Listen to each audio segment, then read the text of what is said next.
L'Espagne en deuil après les inondations dévastatrices qui ont tué au moins 95 personnes. Le gouvernement espagnol a décrété 3 jours de deuil. Kamala Harris et Donald Trump en meeting dans les swing states, des États clés pour la course à la Maison-Blanche. Washington affirme que l'aide humanitaire à Gaza apportée par Israël n'est pas suffisante. De nouvelles discussions ont commencé pour un cessez-le-feu dans l'enclave palestinienne et au Liban. Face à la recrudescence de la criminalité et des violences liées aux gangs en Suède et au Danemark, les premiers ministres des deux pays se sont rencontrés pour discuter d'une solution commune. En Espagne, les opérations de déblaiement et de nettoyage se multiplient après les inondations dévastatrices qui ont tué au moins 95 personnes dans la région de Valence. Dans le sud-est du pays, des dizaines de carcasses de voitures jonchent les rues. Les habitants tentent de nettoyer comme ils peuvent les dégâts causés par la boue dans leurs logements. No disponemos de alimentos, lo que son suministros básicos. Sí que estamos ahora tenemos suministro eléctrico, pero no tenemos agua potable. Todo el día, apenas hemos parado a comer ni nada. Desde las 3:30 de la noche que estamos en ello. Plusieurs bâtiments et ponts ont été emportés par les coulées de boue et de nombreuses cultures détruites. En principio aún se puede salvar, pero que ahora tiene mucha faena porque hay que quitar toda la suciedad y esperar a que se vaya el agua y a ver cómo resulta. Les équipes de football de Madrid et Barcelone ont observé 1 minute de silence avant leur séance d'entraînement ce mercredi. Le gouvernement espagnol a décrété 3 jours de deuil à partir de ce jeudi.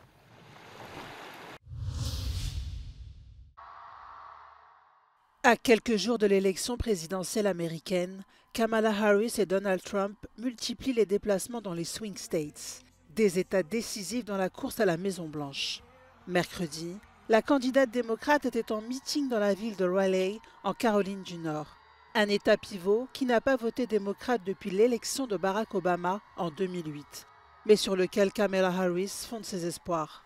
It is time for a new generation of leadership in America. And I am ready with you. I am ready to offer that leadership as the next president of the United States of America. La candidate démocrate s'est ensuite rendue en Pennsylvanie où elle a exhorté les électeurs à se rendre le plus tôt possible aux urnes. Dans le même temps, l'ancien président républicain a également tenu un meeting en Caroline du Nord. And now, speaking on a call for her campaign last night, Joe Biden finally said what he and Kamala really think of our supporters. He called them garbage. And they mean it, even though without question my supporters are far higher quality than Crooked Joe or Lying Kamala. Les deux candidats à l'élection présidentielle tiendront des meetings dans l'État du Wisconsin. D'après les sondages, ils sont au coude à coude. Salomé Zourabichvili, présidente géorgienne pro-occidentale, refuse de se rendre au bureau du procureur, qui l'a convoquée afin qu'elle détaille ses accusations de fraude à l'encontre du parti au pouvoir, vainqueur des élections législatives. It's not up to the president to provide the proofs that exist in the society, the non-governmental organizations, the observers, and regular citizens have been providing huge amounts of proofs that are every day coming out and are showing more and more how large, how systemic, how massive was the rigging of the elections. Cette annonce intervient quelques jours après la tenue du scrutin qui, selon l'opposition, a été entachée d'irrégularités. L'Union européenne avait demandé à Tbilissi d'ouvrir des enquêtes sur ces allégations de fraude électorale. Lors d'une conférence de presse, le président ukrainien Volodymyr Zelensky a ironisé sur une victoire de la Russie en Géorgie. Selon lui, Moscou fera la même chose en Moldavie si l'Occident n'agit pas.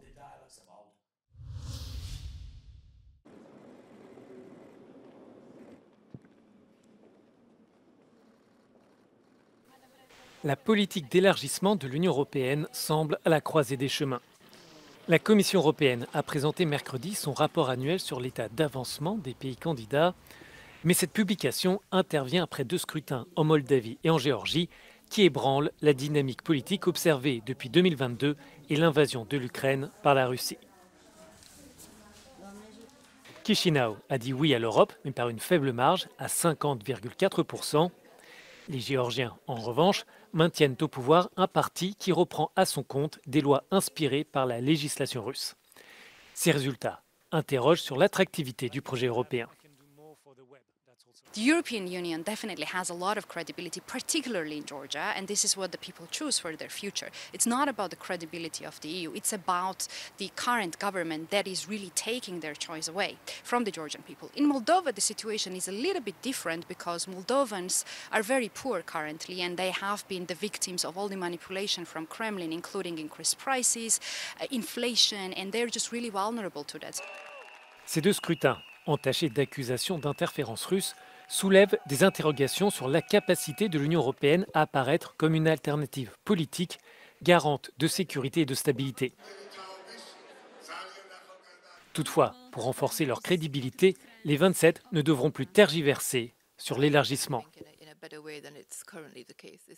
I don't think any of these countries are looking towards Moscow. I mean, that train left the station a very long time ago. I mean, Moscow remains a huge threat to the entire region and to the EU. But the EU really needs to stick to the commitment that it made, not just for the sake of the candidates and its own security, but also for its credibility as a geopolitical actor. Les observateurs appellent l'Union à soutenir les réformes et la défense des valeurs démocratiques auprès des candidats à l'adhésion afin de les arrimer davantage au projet européen. Or, en cas de réponse européenne insuffisante, le risque serait de voir la Russie renforcer son influence sur ces territoires.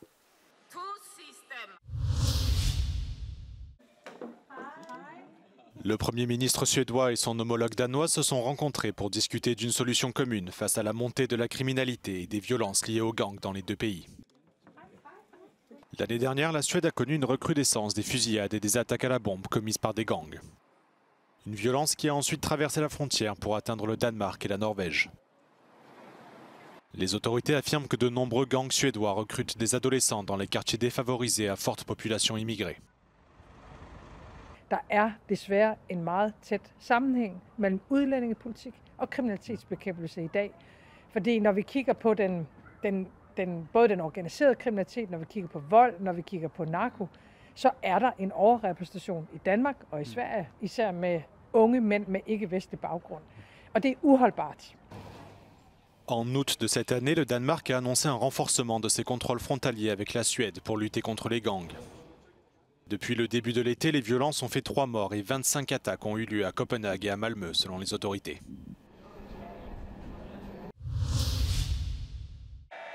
Investir, investir, investir. C'est ce qu'a martelé Rachel Reeves, ministre des Finances britannique, lors de l'annonce de son budget ce mercredi. Elle a annoncé une augmentation des impôts qui devrait générer 40 milliards de livres de recettes supplémentaires afin de fournir de nouveaux financements aux services publics britanniques qui manquent de liquidités, y compris les services de santé nationaux. 78. More pounds in people's pockets. An NHS that is there when you need it. An economy that is growing, creating wealth and opportunity for all. Because that is the only way to improve living standards. La chancelière de l'Échiquier a également souligné que les hausses d'impôts ne pénaliseront pas les travailleurs, mais par contre les cotisations des employeurs à l'assurance nationale vont augmenter. I will not increase your national insurance. I will not increase your VAT, and I will not increase your income tax. Il s'agit du premier budget du Parti travailliste depuis son retour au pouvoir en début d'année. Après 14 ans dans l'opposition, Rachel Reeves a déclaré que des impôts plus élevés et des augmentations limitées des dépenses publiques étaient nécessaires pour redresser une économie qui, selon son parti, a été minée par la gabegie des précédents gouvernements conservateurs.